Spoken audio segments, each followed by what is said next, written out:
En résumé, je vais faire l'analyse, pas le rapport, mais disons une analyse de tous les livres écrits jusqu'à aujourd'hui. On peut en compter 6 ou 7 par exemple. Mes premiers débuts d'écriture étaient des débuts concernant une écriture excessivement naïve.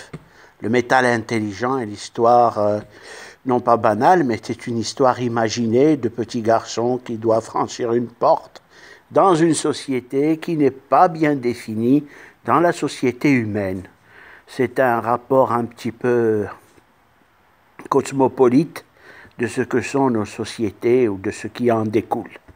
Alors, le métal intelligent est tout simplement l'histoire d'un petit garçon qui doit aller dans un lieu et qui va découvrir après que toutes ces régions qui ne semblent être que des tribus extrêmement primitives sont en réalité l'obtention d'une espèce d'empire, d'une civilisation ancienne. Et petit à petit, tout au cours de l'histoire, le petit garçon qui s'appelle Cryptor, comme le terme crypté ou le terme qui se rapporte aux machines, doit se créer un nom, il doit se chercher un nom, et pour cela, il doit défier des notions très biologiques de notre constitution et obtenir des grades supérieurs concernant notre monde de pensée. Le métal intelligent est un mélange pour les enfants intemporel de toutes les situations possibles qu'une civilisation puisse avoir.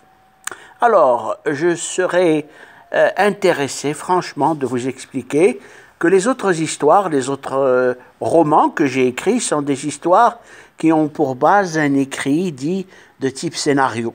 Ce sont des textes de discussion, de situations plus ou moins changeantes dans des domaines de scènes différents. Alors, les domaines de scènes différents sont tout simplement les lieux où se passe l'intrigue, l'histoire en elle-même. Alors, l'histoire, par exemple, le Ironhead est une histoire qui traite de romans de science-fiction dont les personnages sont bien définis, qui peuvent exister dans notre monde, mais qui sont purement imaginaires. Alors, ces gens sont des protagonistes de l'histoire. Il se passe qu'ils ont affaire à des situations fantastiques, puisque mes livres traitent de la science-fiction et du domaine du fantastique. Les deux récits se suivent et sont cohérents. Il s'agit de Ironhead, ou expliqué comme un nom de code Ironhead, qui est après la mission en Atlantide et la seconde version. J'espère écrire la troisième version. J'ai peut-être commencé, fait un schéma des chapitres, mais je n'ai pas encore la force parce que je suis encore sur un autre projet de type scénaristique qui s'appelle La chance de mourir et qui est issu, ou plutôt d'après Ian Fleming, sur l'agent 007 que les jeunes aiment. Donc c'est une histoire imaginée avec avec des personnages respectés. Et donc, nous sommes aussi dans une situation où nous devons écrire plusieurs genres. Les thèmes cinématographiques sont nombreux. Les thèmes qui peuvent intéresser des spectateurs éventuels aussi. J'ai pris aussi le prototype comme une histoire basée sur le détournement aérien, sur un prototype extrêmement puissant et qui découlerait sur un prototype qui aurait déjà existé dans l'histoire, c'est le fameux SST, le fameux Concorde américain. Et donc, toute cette histoire se passe en Afrique du Nord et c'est un découlement logique de ce qu'aurait pu être un détournement d'un avion récent. Donc, cet avion, bien sûr, n'existe pas. Le SST 2777 est purement imaginaire, mais l'intrigue laisse à penser que nous avons fait pas mal, que j'ai fait pas mal d'évolution et de développement dans le thème seulement de l'écriture. Donc, ici, je peux aussi vous parler que les histoires que j'écris sont fantastiques, liées à la science-fiction, et aussi des mélanges de genres cinématographiques.